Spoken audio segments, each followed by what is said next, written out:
سلامونه د لندن دی د بي بي سي پښتو ټلویزیون نړۍ د وخت ګورئ نننۍ خپرونه کې مو له روسیې غوښتنه چې د تېرې اونۍ له کیمیاوي بریده وروسته د بشار الاسد له ملاتړه لاس واخلي خو د اوو سترو صنعتي هیوادونو د بهرنیو چارو وزیران به د یو موټې جبهې پر جوړولو سره سلا شي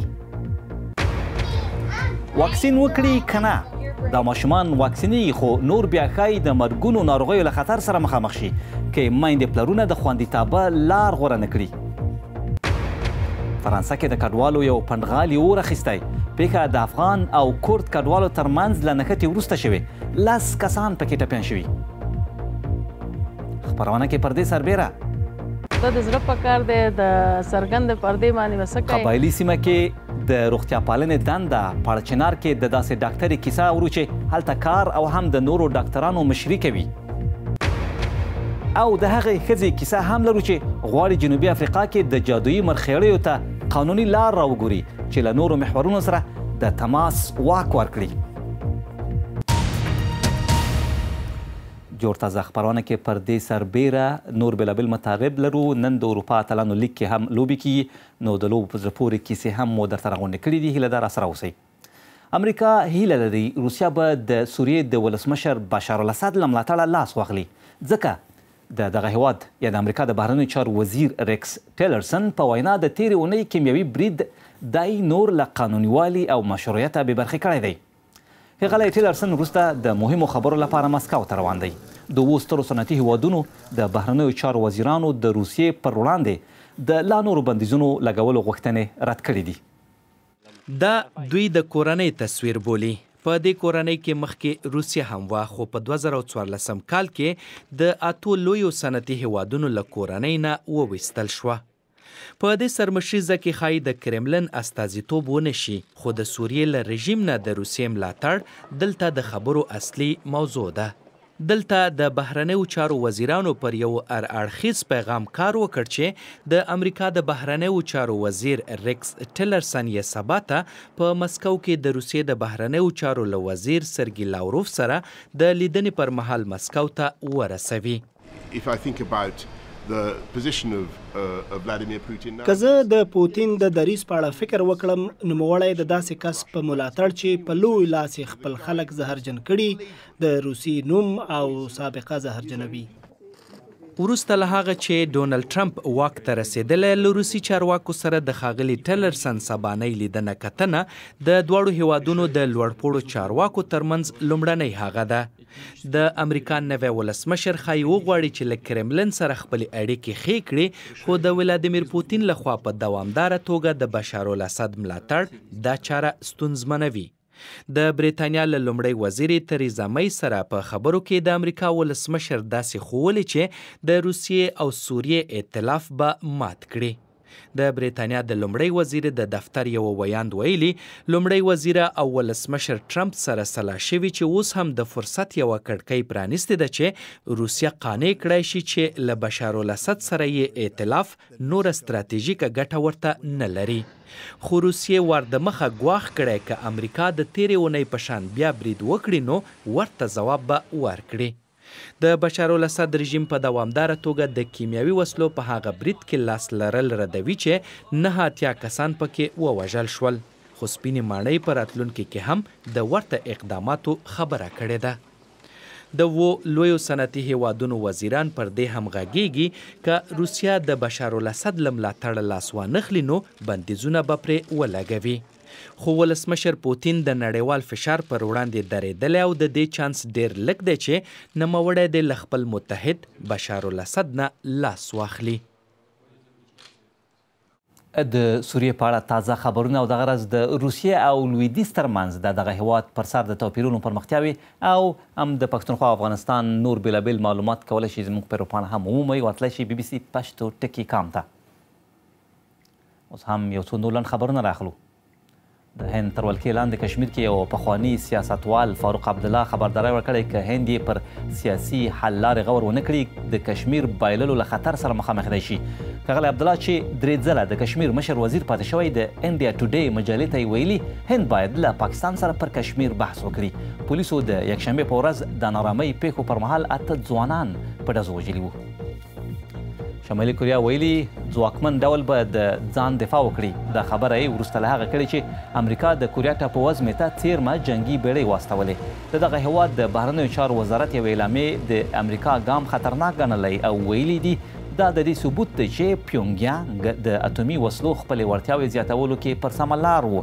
د امریکا سمندري ځواک کې یوه الوتکه وړونکې بیړۍ او د توغندیو ویجاړولو 3 کنټرولېدونکې وسلې هم شامل دي. د بخښنې نړیواله ټولنه وایي باور کوي چین تیر کال نړۍ کې د نورو ټولو هیوادونو ګډ شمېر پرتله ډېر خلک اعدام کړي دي. د حقونو دا ډله وایي له چین پرته نورو هیوادونو کې یوازې له 1000 څخه زیات خلک اعدام شوي وو چې د 2015 کال پرتله له 1/3 زیات کموالی ښیي. دا لوېدا تر ډیره د هغو مرګونو له کموالي سره تړلې چې ایران او پاکستان کې ثبت شوي وو. فلیپین کې د سیلانۍ یوه ټاپو کې له شکمنو اورپکو سره نښته کې د پولیسو یو افسر په ګډون لږ تر لږه 15 کسان وژل شوي دي. نښته چې په درنو وسلو سمبال وسلوال پکې ښکیل وو په بوهول ټاپو کې شوې ده.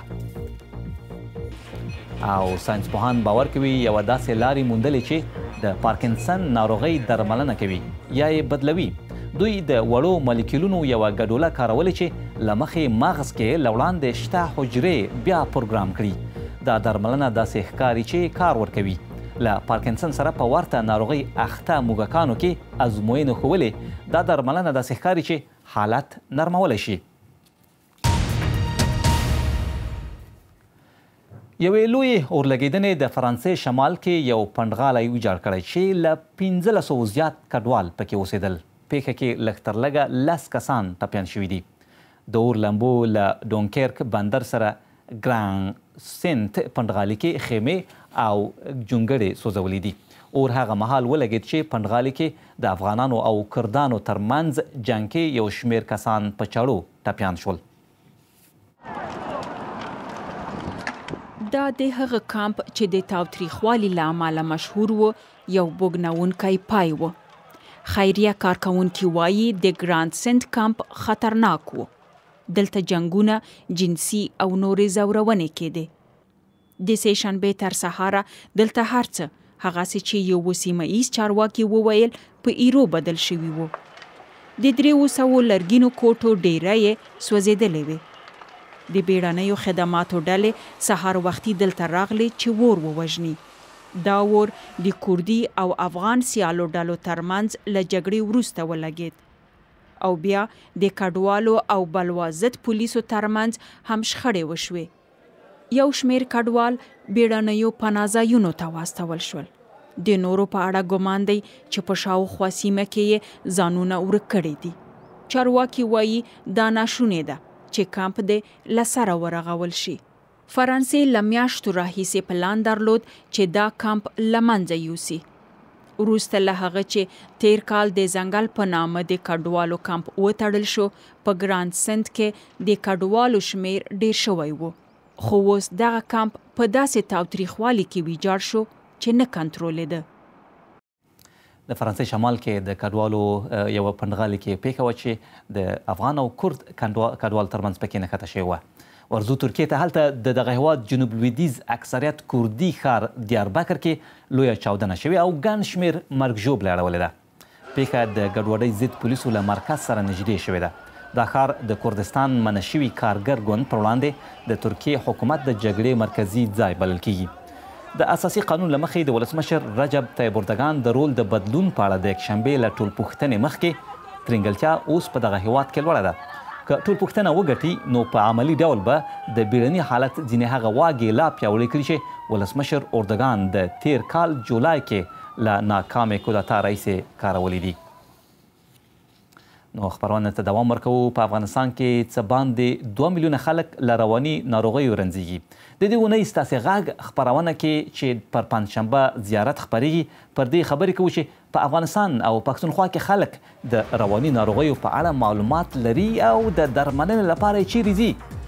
نو که غواړئ چې خپرونه کې راسره ګډون وکړئ د بي بي سي پښتو پر فیسبوک او ټویټر پاڼو هم کولی شئ خپل نظرونه راته پرېږدئ چې د خپرونې پر مهال به ستاسې ځینې نظرونه راواخلو.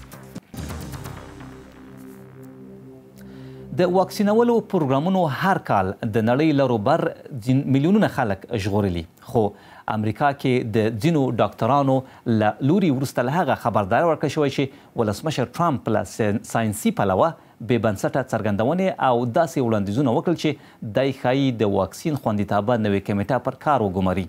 امریکا کې د واکسینولو کچه لوړه ده، خو د داسې کورنیو شمیر هم په زیاتېدو دی چې نه غواړي خپل ماشومان واکسین کړي، چې له امله یې ځینې ټولنې د ناروغیو خپرېدو له خطر سره مخامخ شوي دي. بي بي سي واشنګټن ایالت کې واشن ټاپو ته ورغلی چې دغه هیواد کې د واکسینولو یوه تر ټولو ټیټه کچه لري. Your attention, please. This is Vashon Island. All ashore, please. د سیاتل سمندرغاړې ته نږدې د ووشان ټاپو ته راغلی. دلته یو څو خوشتمنې کورنۍ اوسیږي. طبیعت ته ډېر نږدې دي. نن ایسودورا غواړي له ځانه زمری جوړه کړي. میندې پلرونه یې خپل د اولادونو خوښي غواړي، خو د واکسین د اغېز په اړه بیا اندېښمن دي. خو ساينس بیا وایي واکسین خوندي او ښه دی، ژوند ژغوري. خو دلته میندې قانع نه دي. دا ټولو میندو پلرونو لپاره ګرانه پریکړه ده، ځکه موږ په داسې وخت کې ژوند کوو چې له عامې روغتیا پیسو ته ډېر اهمیت ورکول کیږي، نو مجبوره یو د واکسین په اړه خپل معلومات راټول کړو. ډیر شواهد شته چې واکسین خوندي نه دی، نو موږ که خپلو کې نور څه نشو کولای له نورو میندو سره مو پرې خبرې وکړي. څلور کلنې غبرګونې لالاني او سکارلټ دواړه نن خپل واکسین ته ځي. په دې کې هیڅ شک نشته چې ماشومان باید واکسین شي، نه یوازې د نورو ماشومان بلکې خپل هم. ښایي دردونکی وي، خو دا څاڅکي ماشومان له ډېرو مرګونو ناروغیو لکه شري ژغوري. همدې شري له واکسین راوتو مخکې په امریکا کې هر کال سلګونه ماشومان وژل. زموږ لویه اندېښنه د تورې غاړې یا شنې ټوخلې په اړه ده. که ښوونځي کې ماشومان واکسین نه کړي نو امکان شته چې شنه ټوخله بیرته خپره شي. بیا خطر دا دی چې هغه میکروبونه بیا کور ته وړل کیږي او ډېر واړه ماشومان هم نیسي چې ښایي مرګوني وي. 43% of our children have a chronic disease. That is not normal. دا سړی غواړي د ټرمپ په اداره کې داسې کمیسیون جوړ کړي چې د واکسین خوندیتوب وڅېړي. له ټاکنو وروسته کشر رابرټ کنیډي له ډانلډ ټرمپ سره ولیدل. د چاپیریال دغه کمپاین کوونکی پر واکسین د ساینسپوهانو نظر بیخي ردوي. زه وایم چې راځئ اصلي ساینس ته وګورو او بیا پرې باور وکړو.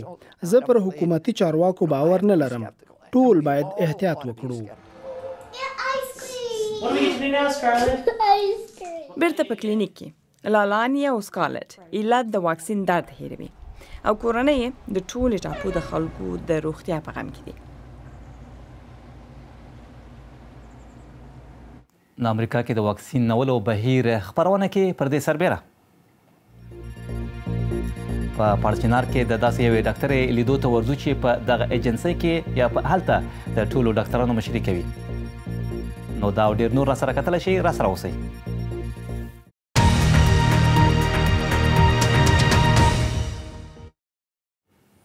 د بي بي سي پښتو نړۍ دا وخته بیا هم ستړي مه شئ. د نن د سر خبرونه مو له روسیې غوښتنه چې د تېرې اونۍ له کیمیاوي بریده وروسته د بشار الاسد له ملاتړه لاس واخلي. په ورته وخت کې د امریکا د بهرنیو چارو وزیر ریک ټیلرسن مسکو ته د خبرو لپاره روان دی. فرانسه کې د کډوالو یو پنډغالي اور اخیستی. پیښه د افغان او کورد کډوالو ترمنځ له نښتې وروسته شوې. 10 کسان پکې ټپیان شوي.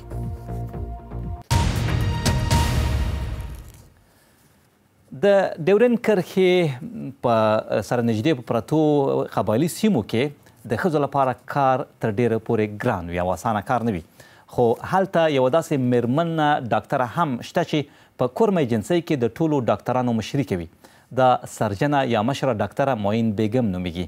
راځئ دلته یې کیسه په ګډه سره وګورو. زه تعلق لرم د کوروم ایجنسي سره د پارچنار لوکل دلته کې زه اوسېږم.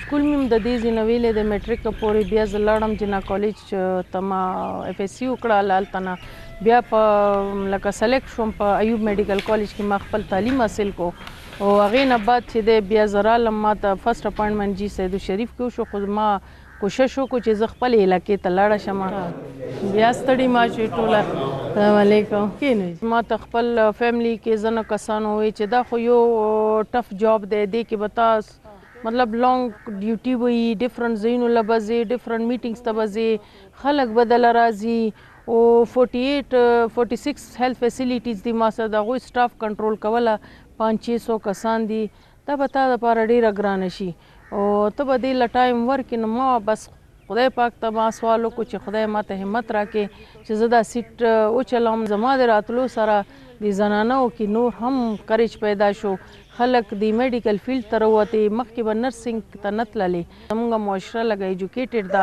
خو بیا هم ظاهره دی چې زه کم ځي ته ځم نو خلک لکه هلته کې یو لحاظ سره به وایي چې یاره دا زنانه ده خو ما داسې جیجک محسوس نه کړو چې بهی دا سړي ناست دي او زه پکې یو واحده زنانه یم دې لحاظ سره بیا خلک زموږ کوپریټیو دي چې پرده خو زمونږ دغه لوی شال دی چې زه والم او ما خیال کې پرده د زړه په کار دی د څرګند پردې باندې به څه کوې خو کم از کم ما ته څه داسې ورکې شرم نه محسوسېږي ولې چې زه خپل دغه لباس کې زه جرګو کې هم کېنم همدې لباس کې زه جرګو ته بلکې ما سره ایلډرز ناست یم ډېر هولي کې ناست یم او ما خیال کې دا خدای پاک د خلکو له عزت ورکه چې ما له اوسه پورې داسې څه نه دي ویلي چې یاره ته پرده نه کوې موږ سره ناسته یې یا څه نیګیټیو خبره یا څه دې زه انکریج کړم او اوسه پورې دا کار روان دی جي په اړچنار کې د کارکوونکې ډاکټرې معین بیګم کیسه وه چې ومورېده خپرونه کې یو دوه نور لنډ خبرونه هم راخلو ملګرو ملتونو د نوبل سولې جایزې ګټونکې او د پوهنې او تعلیم په برخه کې فعاله پښتنه ملاله یوسفزۍ د سولې سفیره ټاکلې ده په دغه دنده کې به دا 19 کلنه د نجونو د پوهنې په برخه کې کار کوي دا 2 کلنه دنده ملاله یوسفزۍ په 2 کلنه دنده ده ملاله یوسفزۍ په 2012 کال کې د پاکستان په سوات کې د طالبانو له لوري په سر ویشتل شوې وه او بیا یې د عملیاتو او درملنې لپاره دلته بریتانیا ته راوستل شوې وه د ازبکستان یو ناکام پناه غوښتونکی چې د سویډن پلازمینه سټوکهولم کې پر یو پلورنځي د لارۍ پر برید تورن دی د ترهګرۍ جرم یې منلی دی 19 کلن رحمت عقیلوف ته ویل شوي و چې د محاکمې له پیل مخکې دی له خپل سره تاو شوې زرغونه کمپله لرې کړي 4 کسان هغه مهال وژل شول چې یوه لارۍ پر یو پلورنځي واروستل شوه پیښه کې یو شمېر نور ټپیان شوي و چې د دوه حالت خطرناک ګڼل شوی دی د جاپان ګڼ هیوادیز شرکت توشیبا تر د 13 دسمبر پورې 9 میاشتنۍ موده کې د شاوخوا 15 میلیارډ ډالرو تاوان اعلان کړی دی دغه شرکت خبرداری ورکړی چې پایښت یې اوس شک کې دی توشیبا پریکړه کړې وه چې اتومي چارو کې پانګونه وکړي ستونزې هغه مهال لا نورې پسې زیاتې شوې چې د اتومي برېښنا شرکت ویسټنګ هاوس لګښتونه یې په ډراماتیک ډول زیات شول په تیره بیا د فوکوشیما له اتومي ناورین وروسته چې د خوندیتابه اړتیا هم ورسره زیاته شوه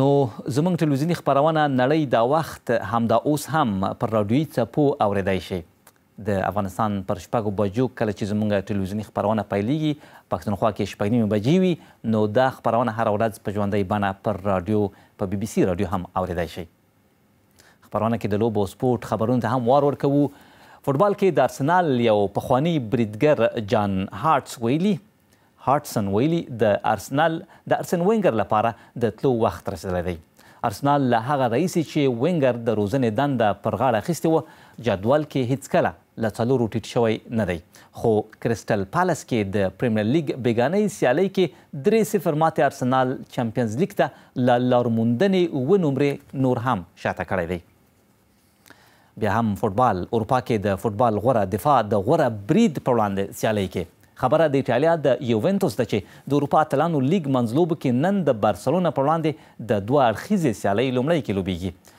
د اسپانیا اتله چې د تورین لوبغالي کې د تیارۍ تمرین کاوه د 2 موسمه مخکې سیالۍ د تکرار هیله لري چې ایټالوي اړخ ته یې پکې 3-1 ماته ورکړې وه بله سیالۍ کې نن بوروسیا دورتموند جرمني کې د موناکو پر وړاندې لوبه لري په کرکټ کې پاکستان له ویسټ انډیز سره خپله درېیمه او وروستۍ یو ورځنۍ لوبه کوي لوبه په 2 شیبو کې شروع کیدونکې ده بلکې شروع شوې ده او لومړی توپوهنه به ویسټ انډیز کوي خو اوس د ناسمې هوا له امله ځنډېدلې ده ویسټ انډیز له سختې سیالۍ وروسته لومړۍ لوبه په 4 وکټو ګټلې وه او د یکشنبې په ورځ د پاکستان لوبډلې هم لوبه په 4 منډو وګټله. پاکستان له 1991 کال راهیسې ویسټ انډیز ته د یو ورځنیو لوبو کومه لوبه نه ده بایللې. که فکر کوئ چې ستورپېژندنه ټوله کومو میاشتو کې د زیږېدو او د غرض د تالو کتلو او د سیارو د خوځښت په اړه ده، ښایي د دې خبرې په اورېدو حیران شي چې مرخیړي هم پکې رول لوبولی شي. د جنوبي افریقا ستورپېژندونکې مونیکا کرومهوت وایي د هغو مرخیړیو خوراک چې جادویي بلل کیږي دې ته د دې توان ورکوي چې له نورو محورونو سره تماس کې شي. خو جنوبي افریقا کې پر دې مرخیړیو بندیز دی. مونیکا اوس د دې مبارزه کوي چې جادویي مرخیړي دې قانوني شي. زه د غیر قانوني درملو په کارولو تورنه یم او سزا یې 15 کاله په زندان کې تیرول دي، خو ما دا منلې ده. زه یوه مسلکي فالکتونکې یم او په تیرو 19 کلونو کې مې په پاکو او سپېڅلو مرخیړیو هم کار کړی. سپېڅلي مرخیړي بیل بیل نومونه لري. دوی د سایلوسیبین یا د یوې کیمیاوي مادې په نامه هم یادېږي، خو ډیری وخت د جادویي مرخیړیو په نامه پیژندل کیږي. دا هغه مرخیړي دي چې په سپېڅلي توګه یې کاروئ ترڅو له نورو اړخونو سره اړیکه جوړه کړئ.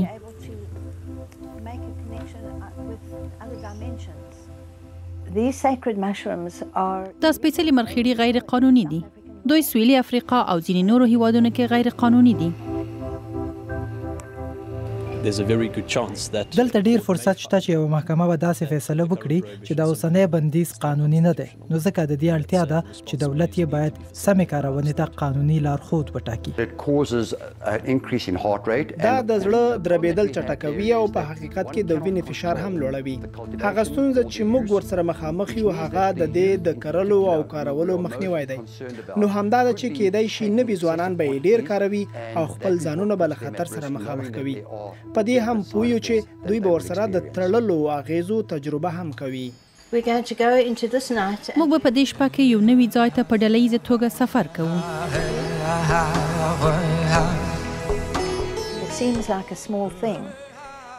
د دې سپېڅلو مرخیړیو کارول د یوه وړوکي کار په شان ښکاري، ځکه چې دا به د خلکو فکر کې بدلون راولي. که دا مرخیړي قانوني شول نو نړۍ به لا ښایسته او ښه شي.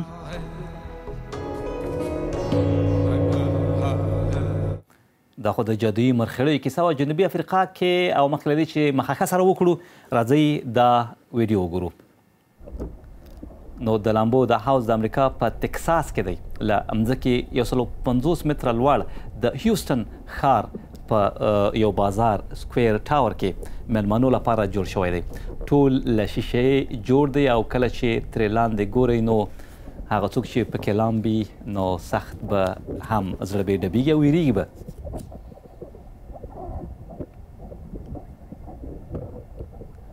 په زړه پورې انځورونه وو. د خبرونه مو هم ورسره پای ته رسېږي. که غواړئ بیا یې وګورئ 4 ساعتونو لپاره زموږ په روپاڼه موندلی شئ. BBC پښتو ټکي کام ته ورتلی شئ. خو دا خبرونه مو نن همدومره او بل مو سبا ده. تر هغې مو لوی څښتن مل وخت مو نیکمرغه.